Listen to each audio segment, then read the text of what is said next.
So to recap, you're gonna run a full indoor season, or is it gonna be we know New Balance, and then what? The goal is to win world championships indoor. Oh, and there ain't no 200 indoors no Nope. more, so 60 meters. Oh. With the 2024 indoor season kicking off, we've already seen a bunch of guys dipping their toes into the 60-meter dash conversation. From Fred Kerley initially hinting at, but now making his 60-meter debut, Andre DeGrasse returning to the event in over 2 years, and of course Noah Lyles and Christian Coleman verbally committing to going for the world indoor gold. So clearly things are heating up quickly at the top of 2024.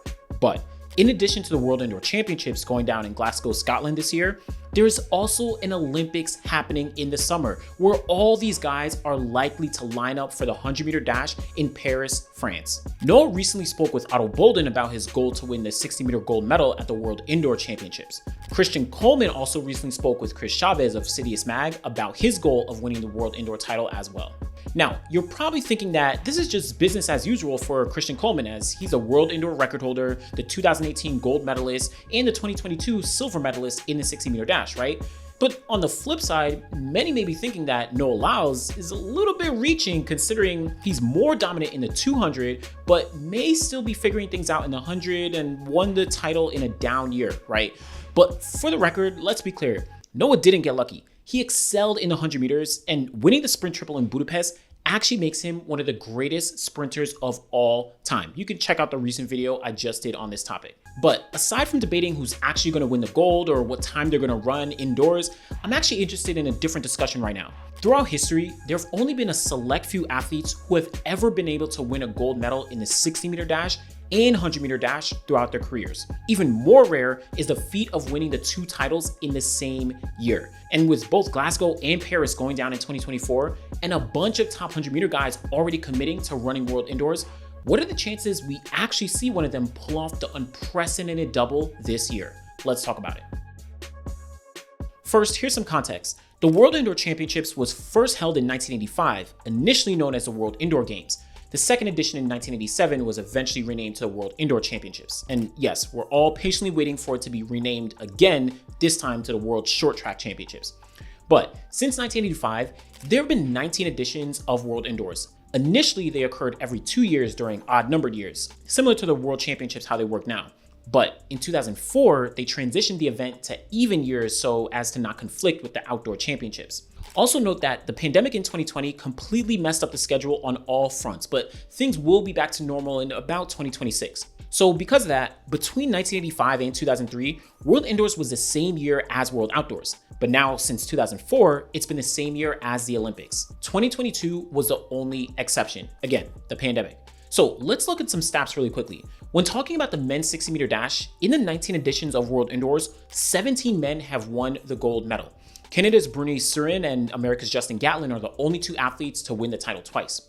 But when you look at the conversation from 60-meter gold to 100-meter gold, the number significantly drops. Only 4 of those 17 guys have won a 100-meter title outdoors. Maurice Green, Justin Gatlin, Christian Coleman, and Marcel Jacobs. And I know someone is gonna ask, but no, I'm not counting him. Go do your research as to why. You can find a link in the description for the source. So at first thought, this tells me that transitioning between the 60 meters and 100 meters is no easy task and essentially reserved for the best of the best when talking about sprinters throughout history. These are athletes who have shown their ability to dominate their competition, notably with an explosive start for the 60 meters, but also throughout the entire race, translating to the 100. But let's look more specifically at Maurice Green. In 1999, Green became the first man to win both the 60-meter gold and 100-meter gold in the same year with his titles in Mabeshi, Japan indoors and Seville, Spain outdoors. No one else in history has ever done this, either at Worlds or Olympics. And even for the women, Gail Devers is the only other person to accomplish the same year double, having done it in 1993. So this feat is extremely rare.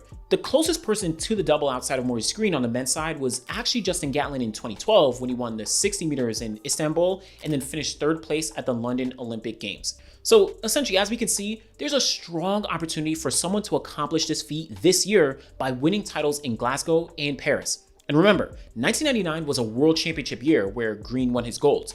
So if someone was to do it this year, they would be the first in history to win world indoor 60-meter gold and Olympic 100-meter gold outdoors. history. But that's a pretty challenging task, and since someone like Noah Lyles is coming off 100-meter gold in Budapest last year, what about adjacent world champions? So which athletes have essentially won 60-meter gold and 100-meter gold either the year before or the year after each other? Well, we actually have a few here. Actually, every 60-meter, 100-meter medalist has done it in their career. As noted, Maurice Green won 60-meter gold in 1999, but he also won 100-meter golds in 1997, 99, 2000, and 2001. Justin Gatlin won the 60 meters in 2003, then won the 100 meters at the 2004 Olympics. Christian Coleman won the 60 meters in 2018 and followed it up with the 100-meter gold in Doha 2019. And of course, finally, Marcel Jacobs, 60-meter champion in 2022, which came right after his Olympic 100-meter gold in Tokyo the year prior.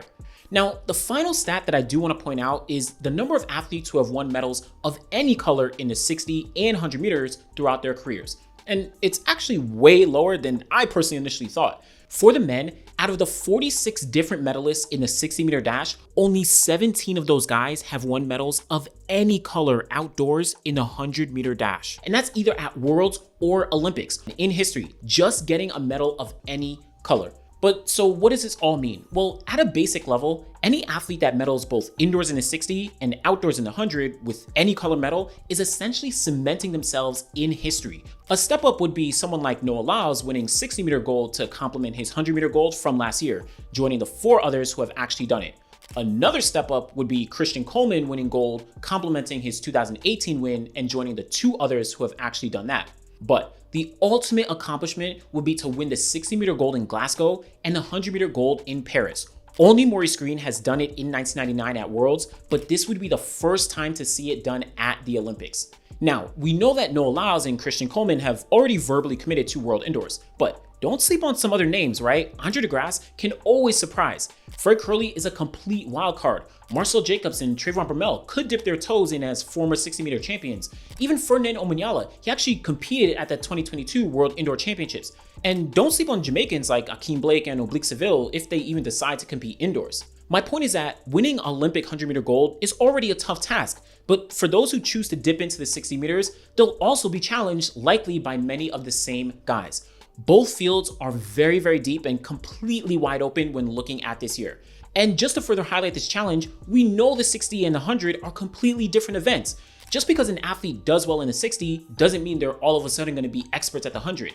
It takes you not only firing on all cylinders during indoors and out, but also executing every part of your race to perfection, from the start and drive phase for the indoors, and then maintaining your top speed and that finish outdoors. There's a reason that only out of 46 different guys have won medals of any color, both indoors and out, let alone the double gold that only 4 guys have done, or the same year gold that only Maurice Green has done. Personally, I love to see all these guys currently taking shots at the 60-meter title.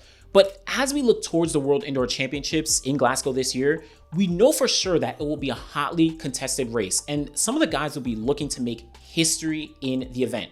Coleman already has both 60 and 100-meter golds, but is looking to get back on top of the podium in both events. Lyles is coming off 100-meter gold in Budapest and would love to add 2 more titles to his collection in the short sprints. And then there's a whole set of guys challenging them for the titles, both indoors and outdoors. The indoor season is just getting started, so we'll all be watching for someone to make history. Thanks for watching.